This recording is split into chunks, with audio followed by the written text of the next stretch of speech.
Before we get into looking at all of the new products that we're introducing and some of the new features that you'll have to take advantage, I wanted to spend a few minutes talking about how you can get yourself skilled, trained, certified on these new products. How many folks in this room, how many of you are certified, hold a Microsoft certification? Okay, good. Many hands. Great. How many of you hold a current MCITP, Microsoft Certified IT Professional? That's great. That's fantastic. How many are MCSEs? Okay. Windows Server 2003? Okay. Good. All right. That's good. It's a good mix between the 2003 and 2008 generation, and that'll help us kind of calibrate as we go. Just to get a quick product baseline, how many of you are using Windows Server 2008? Excellent. How many have used R2? All right, most of the hands that were raised the first time. Who's used Windows 7? Okay. How about Exchange 2010? Yeah, you get your work cut out for you, Ian. All right. Well, good. So since a lot of you are already certified, I think you probably already know the benefits of being certified, and that'll help. Let's move a little quickly. Let me just pull into slideshow mode.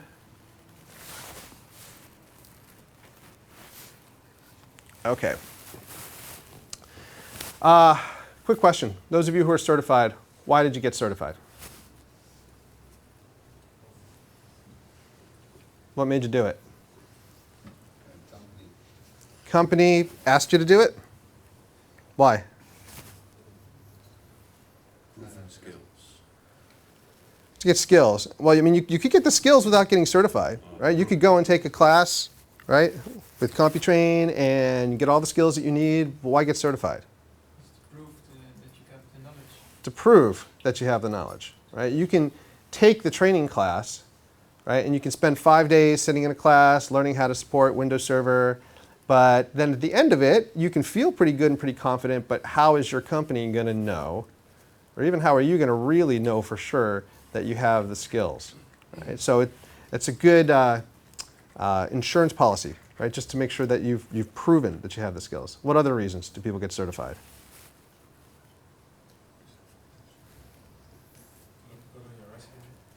Looks good on your resume, right? It does, and it helps you get a job. Now, how many of you have been in IT for, 5 years or more? Yeah, I figured most of you guys look pretty seasoned, right? So it may be hard to remember back when you're starting out, but a lot of folks are able to use certification as kind of a foot in the door as a way to get a job. But even if you've been in IT a long time, it's still a good idea to keep your certifications up to date. It's an insurance policy of another kind, right? Because it is a tough economy.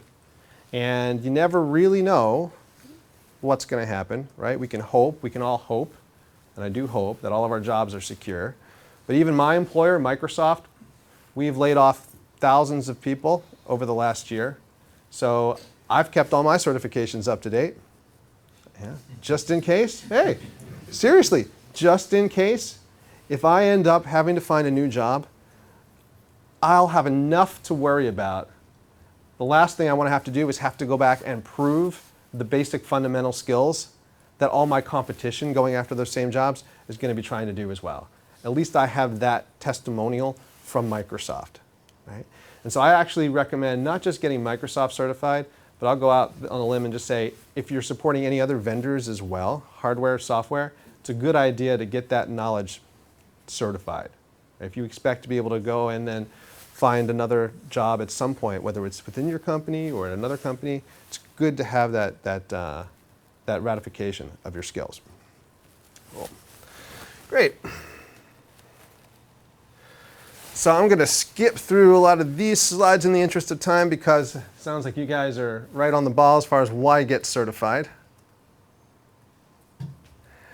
And it sounds like you guys are probably familiar with the breadth of certifications that we offer as well. So you're familiar that at the introductory level, we have our Technology Specialist series. So most people's first step with Microsoft is to get an MCTS credential.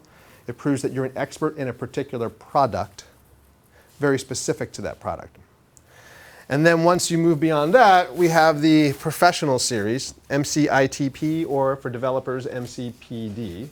And that one is more specific to a job role. And so it takes several different products and it makes sure that you can perform a specific role, whether it's a systems administrator, whether it's an enterprise support technician, whether it's a messaging administrator. It looks to make sure that you can do those technical skills and tasks in context of a particular job. And then finally, we have our master series on top. Is anybody a master in the room? Is anyone thinking about becoming a master? Yeah, it's a pretty small group of people out there, and it's a pretty high-end certification. And that's really aimed at people who have been in the industry for at least 10 years and are so deeply involved and engaged in a particular technology that it's all they do. And they want that deep level of certification from Microsoft. If you've been in IT for a long time, but you're still doing more general management of staff or more heterogeneous environments, that sort of thing, it's probably not for you. All right. Now, I'd like to take a few minutes and talk about something that we don't get a chance to talk about very often, which is how we actually put these exams together. When we did a tour like this in the US about 6 months ago, and it was one of the most common questions we got when we had our certification team out on the road with us is why is the passing score 700 on the exams? And how do you guys come up with these questions? And what makes an exam valid? And so we tried to put together some of this information for you guys as well, since you take certification so seriously. We want you to know that we do too. We do a lot of things with our exams to make sure that we keep the integrity bar very, very high. It's not just a simple matter of hiring some technical experts, getting them to come up with some good questions, putting them on an exam, and putting them in front of you guys. We have an extremely rigorous exam development process where we do pull in experts from around the world. We also, though, maintain those exams once they're live. If you've gone back and taken an exam, if you've ever taken an exam and not passed the first time and gone back, say 6 months later, you might have noticed that the questions seem very different because we always add in new questions. And we revise those frequently based on customer feedback. We also do a lot of anti-piracy battling as well, just to make, anti-piracy in this case means brain dumps, people who post questions on the internet. So, let me introduce you to maybe a new term, psychometrics. Anybody heard of this? What is psychometrics? I see you nodding your head. No, I'm not familiar with that. But you've heard the term? Yeah. Psychometrics is actually a branch of psychology, and it's kind of a combination of psychology and mathematics and statistics. And we actually have people at Microsoft. We actually have one person in particular. Her name is Liberty Munson, who is out with us from time to time on this tour, who is our psychometrician. And it's the best job title at Microsoft. Awesome. She's also the most intimidating person at Microsoft. She's so smart, and we have like absolutely no idea how her brain works. But she's able to do, she's able to not just evaluate individual questions, but psychometricians can actually look at the result set from an exam. So we do a beta for these exams once they're out there. And we take all that feedback, all those answers, and we can take a look at the percentage of people who get a particular question right and wrong, and if they get it wrong, which answers they're going for. And we can determine whether a question is valid or how much it should be weighted. And by looking at the entire data set, we can determine what the passing score should be based on how successful people in the job are performing on the exam. So it's not just a simple matter of saying, here's your passing score. If you're above the score, you're fine. If you're below it, you're not. You may have a hard time reconciling that statement I just made with the fact that you probably know our passing score is 700. We kind of do some magic there. I'll explain in a minute so you can understand why. All right. So this is actually how we develop our exam. And I'm going to go through this really quickly just so you get a sense of how intricate it is. We do start out with a great deal of research. The first research that we do is not even about the product, but it's about the audience, about you.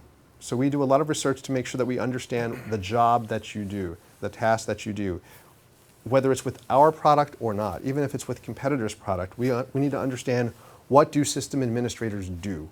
What do messaging administrators do? What do developers do? So that we can put together the right set of